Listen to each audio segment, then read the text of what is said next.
après la manif. Je te fais un bisou de loin, j'ai la crève encore. Jeudi dernier à T'as pas l'Ukraine, un le couteau sur rassemblement toi? Ukraine. Non, t'as pas un couteau, Bon, quelque chose, non? Voilà, Non. on utilise, et c'est vrai aujourd'hui, J'en ai peut-être on un utilise dans ma voiture. le rassemblement Elle est Gaza, loin mais bon, Aux Ursulines. c'est en accord Ah avec ouais. eux, bien évidemment, quand même. Ce que ce sera pour couper la corde. Donc là On va rebaptiser aujourd'hui, on a un double appel en fait.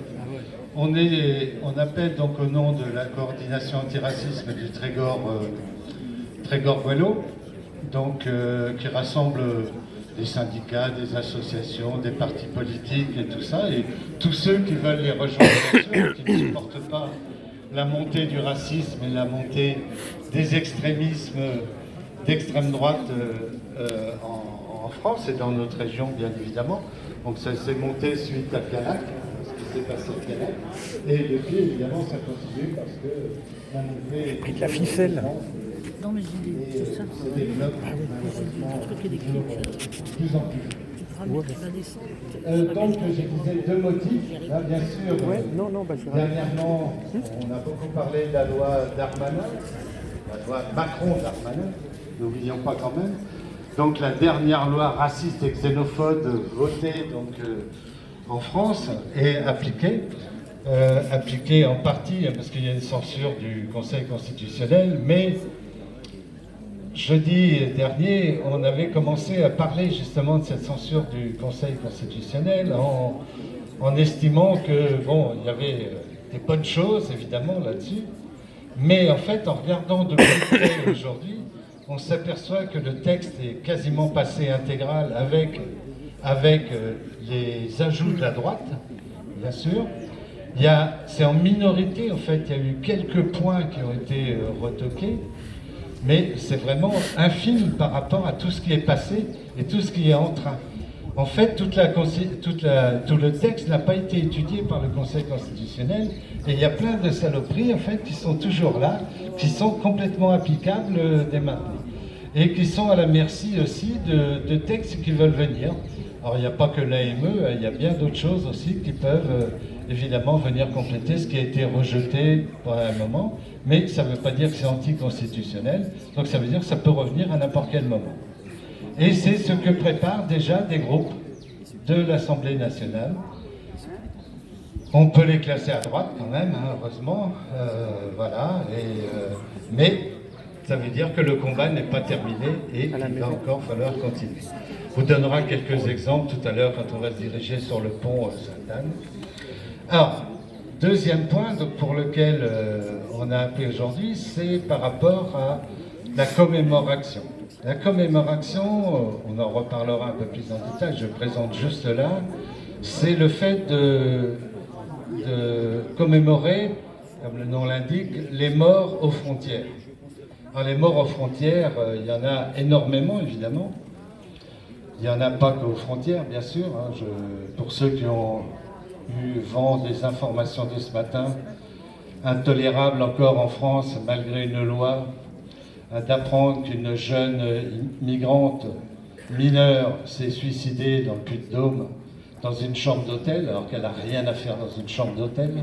Simplement, c'est l'ASE qui, n'ayant pas de place, les met dans des hôtels, à la merci de tout et de n'importe quoi, ce qu'on avait déjà dénoncé à Saint-Brieuc il y a quelque temps, hein, notamment la prostitution, les drogues et ainsi de suite. Là encore, un mort. Et évidemment, il y a un texte qui a été voté, mais il n'y a jamais eu de décret d'application. Là, M. Darmanin n'est pas rapide pour les décrets d'application. Pas comme l'autre jour. L'autre jour, vous avez tous remarqué que juste après la promulgation décidée, M. Darmanin avait déjà envoyé des circulaires à tous les préfets pour dire « Bon, allez, maintenant c'est le moment pour les virer tous les migrants. » Délinquants. Mais dès qu'il y a une OQTF, on est délinquants. Comme les gens qui ont été virés de Saint-Brieuc, des gamins de 2 ans, très délinquants. Bien sûr. Donc voilà, alors, commémoration, je reviens, je divague beaucoup, hein, je digresse aussi beaucoup. Et la commémoration, donc c'est au départ par rapport aux morts qu'il y a eu sur Ceuta, en Espagne, donc avec la garde civile espagnole qui a repoussé les migrants qui essayaient d'entrer. Et depuis, donc, ça fait 10 ans de ça, hein, c'est le 10e anniversaire aujourd'hui, donc il y a un mouvement international qui se fait pour essayer de commémorer ces morts.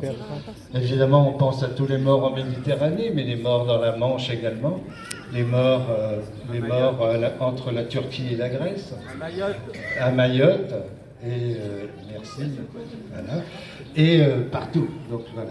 Donc c'est à eux qu'on va penser, et c'est là donc on se dirigera sur le pont avec une action symbolique sur ce pont.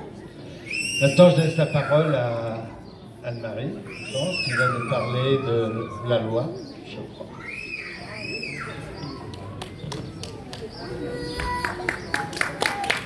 Bonjour.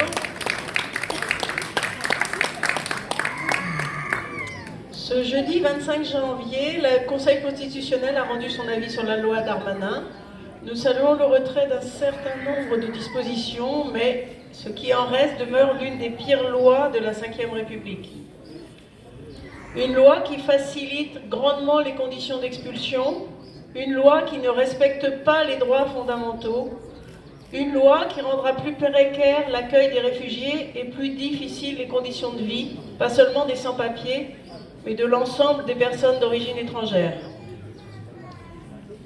La loi Asile-Immigration votée le 19 décembre 2023 marque un tournant que nos collectifs, associations, syndicats, organisations ne peuvent accepter. Elle reprend de nombreuses idées de l'extrême droite et aura des conséquences terribles sur la vie de centaines de milliers d'habitantes étrangers et étrangères sur le sol français. Il s'agit de la loi la plus régressive depuis 40 ans. Cette loi raciste et xénophobe restreint le droit au séjour, accentue considérablement la répression, facilite les expulsions. L'arbitraire préfectoral est encore renforcé. Titre de séjour travail seulement pour les métiers en tension, refoulement aux frontières, délivrance systématique des obligations de quitter le territoire français au QTF et des interdictions de retour sur le territoire français, IRTF, et allongement de leur durée. Cette loi s'attaque aux libertés publiques, bafoue les droits fondamentaux, les libertés publiques et fait honte à la France, qui prétend défendre des valeurs d'égalité entre toutes et tous. Le Conseil constitutionnel n'a pas censuré les articles de la loi sur le fond, mais seulement sur la forme, et a laissé la porte ouverte au possible retour des mesures censurées dans un autre texte, ce que droite et extrême droite ne manquent pas de proposer dès maintenant. Dans la foulée, le président de la République a promulgué la loi qui est parue au journal officiel samedi 27 janvier. Le ministre de l'Intérieur, auteur de la loi, a déjà demandé au préfet de réétudier les dossiers d'expulsion possibles. Nous exigeons donc l'abrogation de cette loi. Nous appelons à soutenir toutes les luttes pour la régularisation des sans-papiers, notamment les grèves, à empêcher l'application de cette loi en multipliant les actions de solidarité et de résistance, à manifester à qui je peux donner ça, parce que soi-disant il faut que j'aille lire le deuxième texte. Le 3 février. Pour que cette loi soit abrogée, combattre le racisme, la xénophobie et défendre une politique migratoire d'accueil et de solidarité.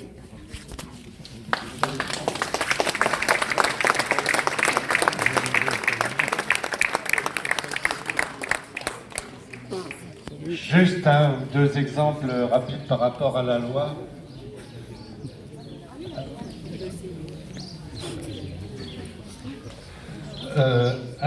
Donc je reprends sur des exemples par rapport à la loi donc, qui a été retoquée en partie. L'article 27, c'est sur les métiers en tension. Sur les métiers en tension, en fait, on avait dit « Ah, c'était peut-être une avancée quand même ». Ce qui était prévu dans le texte de Darmanin, c'était que dans les secteurs où évidemment on manquait vraiment de main-d'œuvre, on puisse automatiquement en fait obtenir un titre de séjour d'1 an.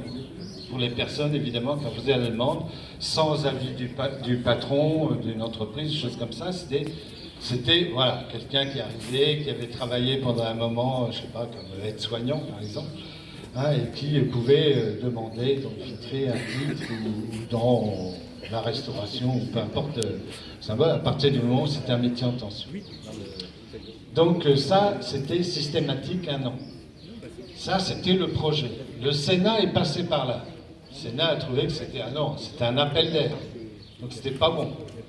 Donc ils sont revenus là-dessus en disant non, ça sera soumis à l'avis du préfet. Ce qui change tout, évidemment. Donc c'est le préfet, il dépend de qui? De Darmanin, évidemment. Donc c'est une décision, voilà, de l'État qui va. C'est plus simplement économique, c'est rien. C'est à la tête du client. Alors là, on se dit bon, ça va peut-être pas passer quand même. Il y a eu, vous savez, les navettes entre le Sénat et l'Assemblée nationale. C'est resté. Et donc, maintenant, le Conseil constitutionnel n'a pas touché à ça du tout. Ça n'a pas été examiné, parce que ce n'était pas dans ce qui lui avait été demandé. Donc, c'est ce qui était peut-être, je dis bien peut-être, parce qu'on avait quand même de gros doutes sur cette disposition, et maintenant, en fait, c'est devenu encore un truc qui est complètement à l'arbitraire du préfet. Et le préfet n'est pas obligé, même si c'est métier en tension, s'il considère, même si la personne répond à tout, c'est-à-dire qu'elle n'a jamais été condamnée, jamais eu aucun souci avec les forces de l'ordre, avec qui que ce soit, même s'il a signé le nouveau contrat, comme quoi on s'engage à respecter évidemment les valeurs de la France et tout ça. Donc, même s'il y a tout ça, le préfet peut dire non, tout simplement, sans justification, sans rien. Voilà, donc le côté un peu positif dont on parlait de l'intégration, en fait, non, il a disparu aussi.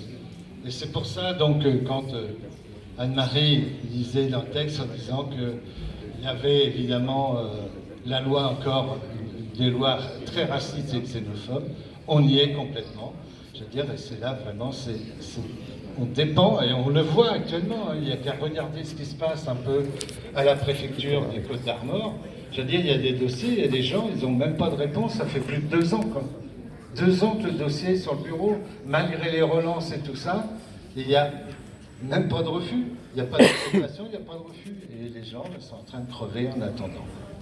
Ils subsistent, en fait, grâce à l'aide des associations et autres, qui essayent de les financer un peu. Donc grâce à vous, en fait. Voilà. Bien, et voilà, c'est bon, je donne que cet exemple parce que j'ai été beaucoup plus long que ce que je pensais. Voilà. Et là, donc on vous propose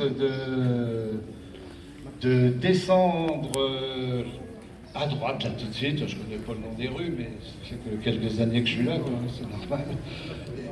Place des Miroirs, on va descendre vers la place des Miroirs, jusqu'au quai, on fait un petit tour et on va se retrouver après les petits tours en passant par Viarme sur le pont Sainte-Anne où on va faire cette commémoration.